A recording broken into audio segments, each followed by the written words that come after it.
end user can make process simply and also produce valid data, the reliability data, so we can make ourselves confident to report our result into customer. The product of the Reactivo in the future we can develop for the other parameters so we can help the other end user to make it simpler.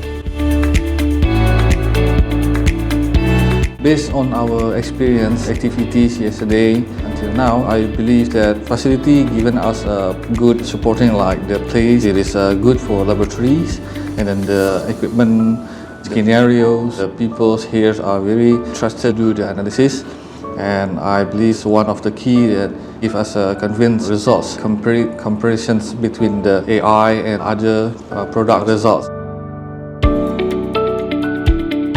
Based on our experience here, the result is no significant difference. Efficient and effective in our basis, which is in terms of the time and cost, it will be interested for our customer and us as a user of the AI.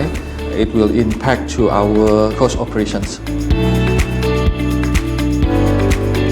For sure, HES are very professionals, trust people here and a good name. We have the same intentions, collaborate in market all over the ASEAN or even the globals, not just in Indonesia. But to do so, we cannot do alone. Here in the management of the HES, we are very respect, and then we have the same intentions to have collaborations in future. Hopefully, our duties is to penetrate Indonesian market, and we are truly respect for this trust to us. Thank you.